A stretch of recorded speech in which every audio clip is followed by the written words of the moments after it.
Hey guys, how's it going? Welcome to the Shrewsbury Biscuit podcast. I'm your host, Alex Whiteley, and today I'm coming to you from a garden in Belle Vue because on today's agenda is the Belle Vue Arts Festival, and I'm sat with Chrissy right now, who came around my house 2 years? 2 years ago. 2 years ago. Yeah, drank your coffee. Yeah. The Belle Vue Arts Festival is one of the things I'm fond of the most because it sort of appeared as I started doing the biscuit. And then, was it the year later where we got to do the open gardens? I can't remember my own sketch. The original Arts Festival was in 2003. Oh. It was started by Judy Townsend, who was a lady mayoress at one point. Yeah? Yeah, she's passed away now. Alan Townsend is still around and opening his garden, and he was a mayor at one point too. Yeah. Amazing. So it's been going for that many years. Let's not try maths today. And this is what I think would be a great idea actually, is if we can recap to people that haven't listened to the show before what the Belle Vue Arts Festival is, and of course we now know how long it's been going. So why was this started? Do you remember? Well, Judy was very much into art and crafts and also into history. She collected an awful lot of history documents about Belle Vue and this whole area, which, as I understand it, she left in her will to Colham Primary School. So they've got them all now. Oh, my little boy goes to Colham. Goes there. It's such I mean, I've moved away from Belle Vue now, but I love the place. It's just such a beautiful little community. It really is. Yeah. And I've worked in many communities across Shrewsbury doing the biscuit and stuff. And I've got a real soft spot for Belle Vue. I really do. What makes this special? What makes this festival special? As an organiser, as somebody that's been a part of it, you must have seen things that have gone on around Shrewsbury as well. What makes this one stand out for you? I think because it's local and it's most festivals are very friendly, but this one is very friendly, and you bump into people that you know, people that you've met outside the primary school, or people you've met at English Bridge Workshop, which we usually have an art exhibition there, but we're not doing that this year because that's indoors. We've got an open studios on the website though. I'll tell you more about that in a bit. Yeah. I mean, it's been a difficult time for a lot of people, and last year, what did you guys do last year? We had an online festival. Yeah. We had quite a few things going. We had an Instagram competition with loads of fab photos from all around Belle Vue. We had a garden gallery. People sent in their photos or videos of their gardens. Yeah. We had galleries with children's artwork and a bit of knitting of strange things, knitted birds, knitted stick man, all sorts of strange knitted things. Yeah. I mean, I do remember the open. So the open, I was just talking to you before we hit record. The open gardens, the first one I went to, is one of my fondest memories of the Shrewsbury Biscuit and doing this, and that's because I had been able to purchase a Tascam microphone, which is a bit like my H6 Zoom, which you can see here now. If you've ever seen me, you see me on Instagram all the time. A smaller version of that, and it's handy, almost like a handy cam with muscles, and it was the first time I kind of really got to go out and use it, sort of feel like a journalist, doing what I'm doing, and I got to meet some lovely people. So it was a shame to see that couldn't obviously go on last year. But I think that's probably like the highlight of the festival. Well, it is to me. Other people would say it's the art exhibition, or different people, of course, because there's a group of about 8 to 10 people, and then all sorts of other folk who help as well around the way. And some people did a workshop with the Brownies. They've made stickmen this year, so you'll see them around Belle Vue, hopefully, as part of the Art on Scarecrow Trail. And they also made some at Colham, I think, because they've got a big outside area, haven't they, at Colham Primary? Made some there. Was it Beginnings? The one the Origins. Origins. It was Origins. Yes. There were some brilliant ones. There was some Darwin-y stuff. And This time it's wild. The theme is wild. Wild. Plenty of scope. Yes. Wild gardens, wild flowers, wild animals, wild women. Wild thing. Quite. So when it comes to like the planning committee and stuff, do you guys all have your sort of specialities, the things that you're good at doing? Most people end up with a job or two, put it that way. Yeah. There's Susie, who's the secretary, who's brilliant online with the website and does all that kind of thing. There's Fiona, who organises the prizes for when we go around to the Scarecrow and Art Trail, and she does a fair bit of organising. Tom's the chair, Tom Supple. He sorts everything. Well, he organises all, I think. yes, he organises us all. There's lots of others. I can't really go through naming them all in case I miss someone out. Times, like, can you name all of your children's birth dates on a podcast or something like that, and people forget? It's just one of those things. Can I take a sneaky picture of you, please, while we're doing this? Okay. Just for Instagram and stuff. Yeah. I'd say that on live on the podcast because I don't care, because people enjoy the oh God, I've gone. You guys are gonna have to live bear with me on this podcast because I've just done a night shift and I'm forgetting words and stuff and words. Yeah. I hope you can edit that bit. Yeah, probably. I'll have to. We also got to say we've got a tree surgeon one side. He's very quiet at the moment. He's not doing anything. And we've got lawnmowers the other. Yeah. But I kind of like those. Maybe not the chainsaws or whatever they got going on over there, but the lawnmowers and stuff. It shows people are out in their gardens and enjoying the sun, because it is a beautiful day today. After last year, what was last year like for you guys? Was it harder work for you guys, or was it easier? Obviously, there was less of it. There was just less work, less of most things, really. Yeah. Except for Susie, who was doing the website. She probably had an awful lot to do. Yeah. But for most of us, there was less.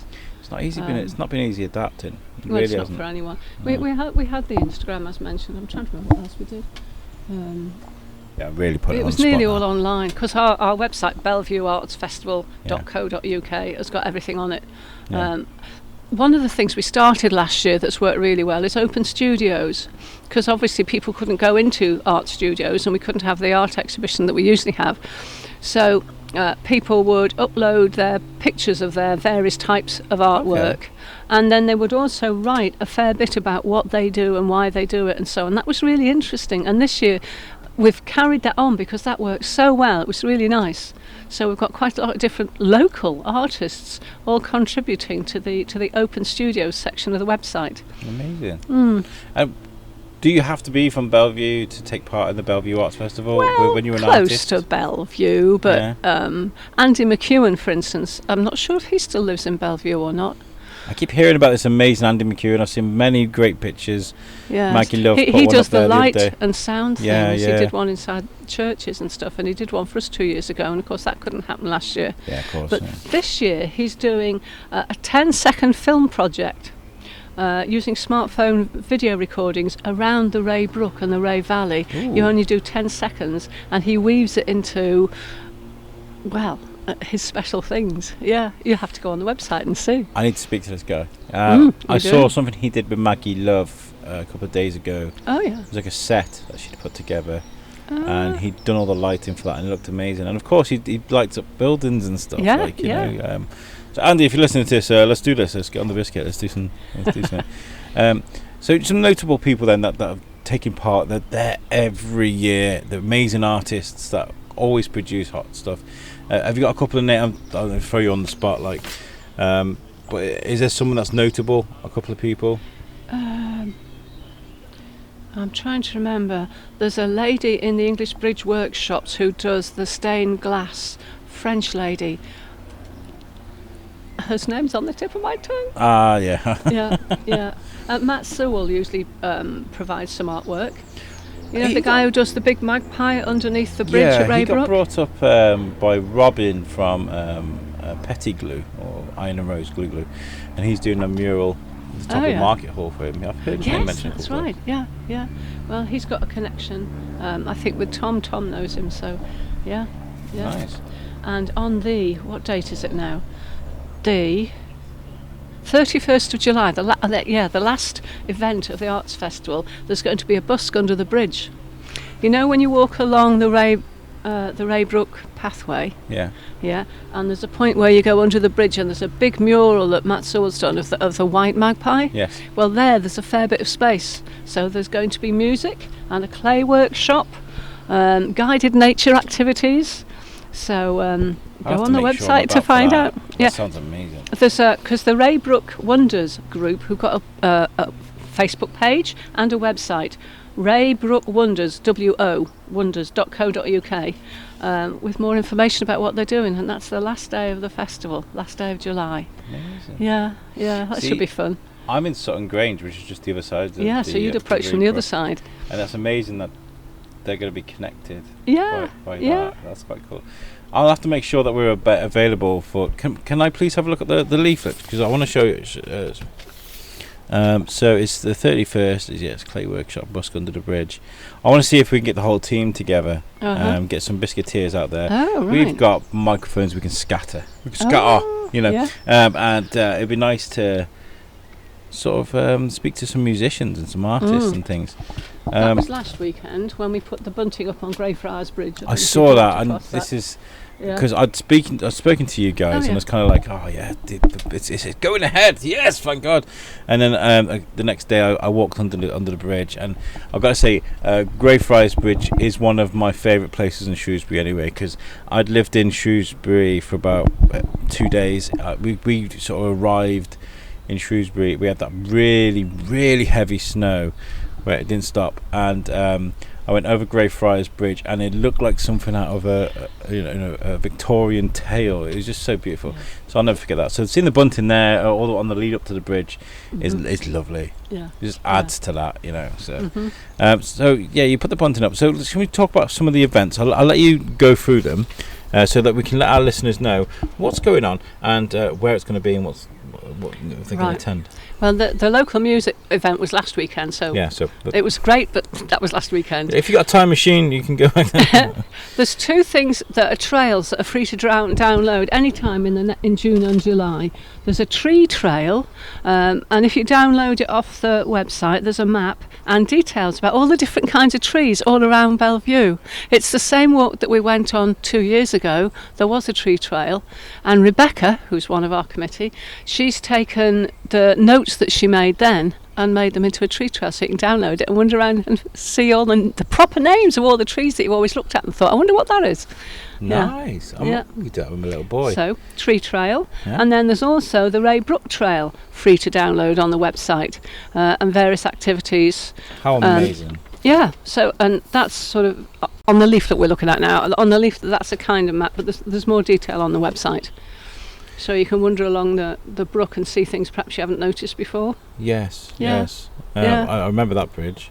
See, I got lost in the Reabrook on purpose because I moved to Sutton Grange. I was like, this is an amazing park, this is a great place, let's just go. I don't know where we're going, let's just go. See what you find. Me and Timmy were there for a good 2 hours, just slowly meandering around. It was nice. It's a beautiful part of the country. I'm going to say Shrewsbury, it's just an amazing place. So you've got those 2 things are like any time you like in the next 2 months. And then on the 26th of June, Barnabas Community Project, which is the place that organises Shrewsbury Food Bank. All the food gets delivered there and then sent it out. At Colham Head, next door to the pumping station place. So they're having an open day from 10 till 4. So you can see the new facilities, and there's refreshments available, etc, etc. Booking advised, and with most of our things now, if you go on the website or you go to Eventbrite. Susie's organised Eventbrite. I'm very impressed. I can't do that. Eventbrite's really good. I've used that before. The Darwin so that's free, but I think they just want to make sure the numbers. And the same with Poets Run Wild, which is the only indoor event we're having this time. That's at the Barnabas Centre on Thursday, July the 15th in the evening. And you have to book. There's a limited number of places because they'll be socially distanced, but there's various local poets. So that should be completely different. Local poets and songwriters, it says. Oh, nice. Yeah. There's literally something going on every weekend, isn't there? There's a gap. There's the whole month for the trails. Then there's end of June, middle of July, and then at the beginning of July we've got that's when the garden trail is and various other trails. July 3rd and 4th, that weekend. So both days you've got the art and photography exhibition, which is at the Hermitage Centre. In other words, the church hall behind the Methodist Church on Belle Vue Road. So they've got their photographs there, and there will be the forest school to look at on the Sunday as part of the garden trail. What does that say? The Windfall Project will be selling their excellent jams and chutneys, and the giant hedgehog will be on display. That was made by the Brownies a few years ago. Wow. The giant hedgehog. Yeah. And again that weekend there's the Art and Scarecrow Trail, and as mentioned before, people put all sorts of interesting and strange things out in their gardens as part of the trail, and on the website you can get a map so that you can go round and not miss the best ones. And on the Sunday of that weekend, the 4th of July, we've got the garden trail. That's the only thing that costs money, because you pay £3 for a programme, and that pays for printing of all the leaflets, and it keeps us going as a festival for all the insurances we have to buy, and to pay for the bunting to be put up. The ones across by Greyfriars Bridge, not the knitted ones that we do on the bridge, but the ones between the shops, and various other things. Oh, this is what I say with the biscuit, is like we constantly look for sponsors. We don't ask for much, but we just ask for like new microphone cables, new mic stands, things like that. Just keep it going. It's the same with you guys. You need to keep this baby going. Was there a trail last year? Was that part of the garden tour? I don't think there was a trail. I remember doing something around Belle Vue, and I can't remember if it was part of the Belle Vue Arts Festival. Well, maybe there was some scarecrows. I can't remember. Trail, maybe the Scarecrow Trail got going, because earlier in the year, when it was still pretty bad, we pondered on doing a front garden trail, although not everybody's got a front garden. But then, as things have got better, hopefully, we're doing a full Fingers crossed. Full trail. Fingers crossed. Things look positive. Yeah, they look positive.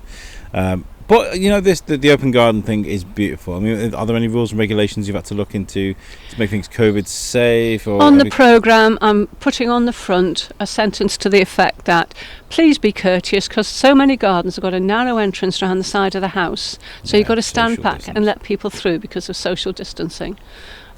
We can't do booking times, because there's 23 gardens, and we can't organise that, because people will choose which group of gardens they want to go round. That was an amazing experience, because I met so many wonderful people, and people that would walk past my house and wave to me while I've been in my garden. I made some like genuine friends just doing that, walking around people's garden. And listeners, if you've never done this before, I mean, do you encourage people to come in from other places in Shrewsbury? Wherever you like. If you've never been taken part in anything for the Belle Vue Arts Festival, please do. I mean, this is an amazing event where you can see people's art, photography, the good work that people put in. Andy McEwen, musicians. I mean, everything that's going on here. Most of it is free, and it's all to do with the community and sort of experiencing things that's provided by people around you. It's just all about celebrating your community. But the Open Garden Festival. Open Gardens is just unbelievable. People open up their gardens. You can go around and look at what plants they've got, say hello. When I went around there was people making me a cup of tea. Come in, I'll have a chat. Well, obviously COVID, so that's what we did. It's beautiful, it really is. The programmes, by the way, will be ready somewhere around second or third week of July, the programmes, and you can get them from Stop Coffee, the one by Greyfriars Bridge, House Coffee, the cafe just there, and Colham Sandwich Bar and Deli. And also on the day there'll be a few gardens that'll have them for sale as well. So either way, What's your favourite thing on the gardens? The gardens, yeah. However, there's also, which works really well, the Art and Scarecrow Trail, which is a bit of a competition. That there are winners, although they're all winners, aren't they? Yeah, of course. And you can go on the website again to have a look at the phone numbers or whoever you need to get in touch with for your artwork. And then there's an Instagram one. Now, I know nothing about Instagram, because I have enough trouble with my email and my Facebook and onto Instagram as well. But there is an Instagram competition in conjunction with Ray Wonders, the Friends of Reabrook Valley. Open to all ages. Anything that you like around here, art, scarecrows, and Instagram pictures. Further information on the website. That's what it says for everything, isn't it? Yeah, I'm having to relearn how to use Instagram. It's a tricky one. Oh yeah. Yeah, we've got a shout out to Ori Kimler, who's in New Orleans, so she's probably not listening to this, but she's looking after our social media at the moment. And I had a grumble last night. I was like, blooming Instagram for the You Suck is another network I have, and it was not doing anything. I was like, oh, nobody's liking anything or anything. The Biscuit's fine, but You Suck isn't. And she looked at our Instagram. She was like, there's no hashtags on this. There's a blank screen on this. There's this, that, and I was just like, oh my god, okay, what I've done. So everything that is sorry, wrong. miss. We'll do better. Yeah. There is a science to Instagram, but it's beautiful when you can get it to work. You've got to know about it, haven't you? Yeah. How important do you think something like this is to a community? I think especially this year, I think it's really important. People have spent lockdown in their gardens and so they're pleased, they want to show them off. People have spent lockdown at home and just to be out and about and meeting people. To say, oh, hello, I haven't seen you for ages. It's going to be lovely. Yeah, it's going to be lovely. All the open events. Yeah. I think so too. I will definitely be at the open gardens. I'll make sure I'm there. And I'll try and bring my team down to the thing under the bridge because I think that'll be really special. But we will try and get there as much as we can. And what was the website again, so that we can tell people? It'll be here somewhere. So it's Belle Vue Arts Festival. So www.bellevueartsfestival.co.uk. Go to the website. These apps and things that they've made for you guys is incredibly sophisticated and brilliant. I love that. They created trails. So the tree trail is just fantastic. Yeah. So make sure you take part in that. So how have you guys coped planning all this? Is this a lot of stuff that you guys already had plans from last year that you couldn't do? They kind of overrun some of a us bit? have experience of doing, like running the art trail or the poetry group, that kind of thing. But yeah, we meet once a month at first from about October onwards, and then twice a month recently. Obviously on Zoom it's been this year. Yeah, but yeah, people get very busy. Yeah. Are you guys happy with the scale of what you got now, or are you always looking to grow and add events? I think there's a limit to this is just my personal opinion, but I think there's a limit to how much we can grow. We want to be around Belle Vue, and there will be more events next year because we can be indoors again. Yes, of course. So there'll be different things that we can do, like we haven't had a drumming workshop for a couple of years. Among many other things we haven't had, there was a shared buffet we used to have, not a shared lunch, a shared evening meal. Everybody bring something to eat, and we'd meet in the village, in the Hermitage. So next year things will happen more of them. Yeah. I hope. Do you know what would be really good? I said this to Claire from Lovely Lounge. Shout out to Claire. We could set up a podcast. We could set up a studio somewhere in one of the gardens and just speak to people as they come in. I wouldn't want to steal someone's thunder from their garden, but that would just be amazing. Just to set up somewhere where it's safe and we can speak. Speak to people coming in, speak to gardeners. We can have people that are organisers come around and speak to us. That'd be quite cool, wouldn't it? It would. You can have our patio next year. This is I love it. I love it very much. And I think I want to say thank you to you guys for keeping this alive, because it was 2003 that started, right? And just from having that thing viral, virtual last year, you've kept it alive for. Thank you on behalf of all the people on the committee and others who've worked hard to keep it going. Yeah, because now you can say you've continuously run this thing for that's 2003. Yeah, you can't. There's no gaps. And that's because of hard-working people. So well done, you guys. I need to tell you guys as well about something I'm doing, and this is a heartfelt plea. Really, we have got an amazing event that we're doing in September. It's the 24-hour podcast challenge on at 9 a.m. on the 29th of September. I'm going to go live on a podcast. I'm not going to stop until 9 a.m. on the 30th. 24 hours completely live all the way through. I'm going to create some like 5-minute VTs or something so I can go for a wee or whatever, but it's going to be a continuous feed. We're going to be doing it in conjoint. It's going to end on International Podcast Day. It's amazing. And we're going to be doing this to raise money for Lincoln Davis, great local charity. And one of the main ways we're going to try and make some money is we're going to sell our sponsors for local companies, businesses. I'm looking at some businesses in Vermont and America and stuff like that as well, because there's going to be 12 hours of USUC, which is like our transatlantic show. So if we can get some sponsors either side of the pond, that just looks amazing, doesn't it? But if you would like to get involved, there is a minimum £50 sort of fee to have your hour sponsored. This hour is brought to you by Alex Whiteley, for example. Please get in touch, because we've sold a few already, but we worked out that if we sold every hour, every 24 hours for a minimum of £50, we'd make about £1,200.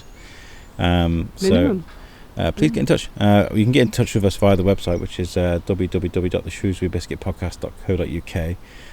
On my email as well is shrewsburybiscuitpodcast@gmail.com. We would love to hear from you. We were looking for guests, donations. We're going to do like a live auction as well, whatever we can do, we're going to be doing it, and I'm really excited about it. Nervous, but really excited about it. I've loved it today. Thank you for inviting me around your house. You're very welcome. Sitting in the garden. Your amazing garden, by the way. It's just stunning. Yeah. Thank you. This nearly didn't happen because I nearly fell asleep on the sofa. But I'm very glad I came out. Is there anything you want to shout out? Is it social medias or things for people to follow? Let's have a look. Oh yeah, here we go. So Facebook, it's Belle Vue Art Festival. Twitter, it's at Belle, BELLEVAF. And on Instagram, it's at Belle Vue Arts Festival. Please give these guys a follow. It's an amazing community effort, and it's well supported, but it can always do with amazing more supporters to come along.